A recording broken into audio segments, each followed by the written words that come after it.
Autrefois, pour faire la cour, on parlait d'amour. Pour mieux prouver son ardeur, on offrait son cœur. Aujourd'hui, c'est plus pareil, ça change, ça change. Pour séduire le cher ange, on lui glisse à l'oreille « Ah, Gudule, viens m'embrasser et je te donnerai une tourniquette pour faire la vinaigrette, un bel aérateur pour bouffer les odeurs, des draps qui chauffent, un pistolet à gaufre, un avion pour deux, et nous serons heureux. » Les tourniquettes à vinaigrette sont plus faciles à acquérir qu'un cœur. On peut être tenté de s'en satisfaire. On peut croire que cela remplace. Mais la seule façon de retrouver un cœur qui sent les sentiments consiste à renoncer aux gadgets, à séparer l'essentiel des accessoires. Comme le dit le prophète Ézéchiel, « Je vous donnerai un cœur nouveau et je vous inspirerai un esprit nouveau. J'enlèverai la tourniquette à faire la vinaigrette de votre sein et je vous donnerai un cœur de chair. » Bon, j'ai un peu adapté Ézéchiel, c'est « Je vous donnerai un cœur nouveau, j'enlèverai le cœur de pierre de votre sein et je vous donnerai un cœur de chair. » En ce jour de Kippour, nous délaissons les accessoires, nous nous concentrons sur l'essentiel, retrouver le cœur de chair derrière le cœur de pierre. En ce jour de Kippour, nous abolissons tous nos privilèges. Mieux même, nous abolissons nos besoins primaires. Aujourd'hui, pour 25 heures, nous abolissons nos besoins physiques élémentaires. Nous renonçons à boire, nous renonçons à manger. Nous ressentirons la faiblesse physique, le découragement, la douleur que provoquent la faim et la soif. Nous renonçons aux apparences, pas de bain, pas de baume, pas de parfum, pas de déodorant, pas de chaussures en cuir. Nous ressentirons notre vulnérabilité face aux autres. Nous renonçons aux expressions physiques de tendresse. Nous ressentirons la solitude face à notre faiblesse. Que ces renoncements nous ouvrent à une meilleure compréhension de ce que vivent au quotidien tous ceux qui n'ont rien à boire, rien à manger, aucune possibilité de se laver, pas de lieu d'intimité. Pourquoi agir ainsi? D'abord, parce que la Torah orale nous dit qu'il faut agir ainsi. Et puis, nous faisons ça aussi par solidarité, oui, parce que quand on arrive au niveau du cœur, tous les préjugés fondent, et nous comprenons enfin, comme le dit le Talmud, que ton sang n'est pas plus rouge que le sien. Toutes les vies ont la même valeur. Et nous faisons cela pour une autre raison encore, pour aller au plus profond de nous-mêmes, pour laisser tomber les voiles que nous érigeons autour de nos vulnérabilités, pour aller au centre de nous-mêmes, pour nous remettre dans notre centre de gravité, pour renouer avec l'essentiel, pour que nos objectifs de l'année soient les meilleurs, pour que notre façon de les accomplir soit optimale. Les meilleurs, optimales, oui. Pas les bons objectifs, mais les objectifs les meilleurs possibles. Pas des actions parfaites, non, des actions les meilleures possibles. Car nous n'avons pas accès à la vérité, nous avons simplement accès à des chemins de vérité. Célébrer Kippour, c'est suivre la voie de la recherche de la vérité, et c'est reconnaître que nous n'y accéderons pas totalement. Aujourd'hui, nous n'espérons pas devenir immortels, nous savons que nous mourrons un jour. Untane Tokef nous met face à cette réalité, qui vivra, qui mourra, qui en son temps, qui prématurément, qui par le feu, qui par l'eau, qui par la faim, qui par la soif, qui par le glaive. Est-ce inéluctable?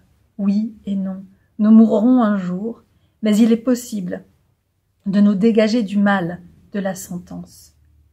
La remise en question, Teshuvah, l'introspection, Tefila, l'entraide, Tzedaka, écarte le mal de la sentence, Ma'avirim et Roa Hagzera. À la fin de ce jour de Kippour, quel que soit le travail émotionnel et social que nous ferons, nous ne deviendrons pas immortels. Mais nous pouvons espérer être moins vulnérables à notre mortalité. Ceci est important, car à notre époque, comme le dit François Sureau, nous sommes fait une idée de la perfection de l'homme. Tout ce qui blesse la perfection de l'homme doit être réprimé, la perfection de chaque homme individuellement. Et donc, nous vivons dans le rêve d'une société de la perfection individuelle. Ce rêve provoque une société de la peur où chacun a peur pour la perfection de sa propre vie, que les journaux, que tout le monde lui présentent sans cesse comme quelque chose de désirable. Et cette peur génère à son tour une organisation sociale et collective de la peur et en réalité une volonté de fermer complètement les possibilités de dérapage. Or, il n'y a pas de liberté sans risque de dérapage. Sur ce sujet, Woody Allen résume bien l'Ecclésiaste, que nous lirons lundi matin pour Soukhot. La vie est une maladie lente, sexuellement transmissible. La mort entre elle-même dans la définition de la vie, la vulnérabilité est l'essence même d'un cœur. La transgression est indissociable de la loi. Il nous faut aimer la vie malgré la mort, aimer les sentiments malgré notre fragilité, aimer la loi malgré la transgression. Sans crispation, nous devons lâcher prise. La perfection de nos vies n'est pas un droit, elle n'est pas un privilège légitime. Yom Kippour est un élément fondamental du dispositif qui nous permet de le comprendre. La vie et la liberté sont fragiles et aucune tourniquette à vinaigrette n'y pourra rien changer. Tel est donc le choix qui s'offre à nous aujourd'hui. Aujourd'hui, en ce jour de Kippour, aujourd'hui, en ce jour de Kippour 5780-2019, aujourd'hui et pour l'année à venir et pour le reste de nos vies. Allons-nous nous accrocher à l'accessoire ou allons-nous plonger au cœur de notre vulnérabilité, qui est également notre pouvoir? Il faut choisir. On ne peut pas être à la fois monothéiste et polythéiste. On ne peut pas idolâtrer l'accessoire et revendiquer la liberté.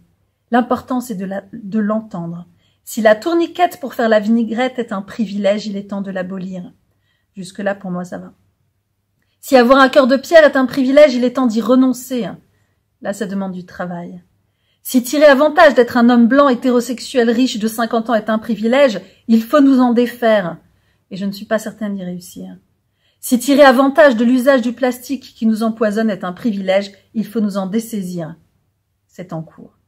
Si un ordre établi à notre avantage au détriment des autres est un privilège, il nous faut le dénoncer. Et là, il y a beaucoup de chemin à faire. Yvan Jablonka, citant Olympe de Gouges, qui nous accueille aujourd'hui, fait dans son dernier livre un plaidoyer pour le renoncement des hommes à leurs privilèges de genre. Nous pouvons également appliquer ce renoncement à tous les autres privilèges indus. Nous ne vivons pas mieux avec ces soi-disant privilèges.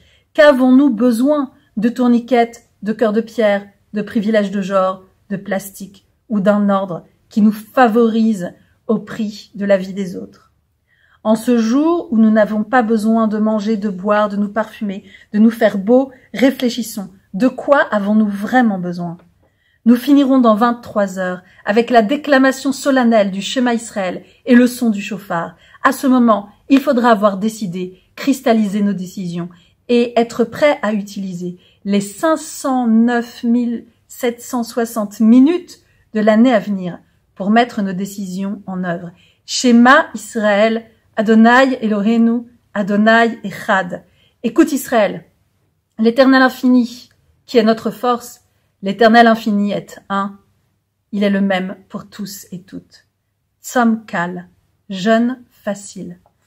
À toutes et à tous.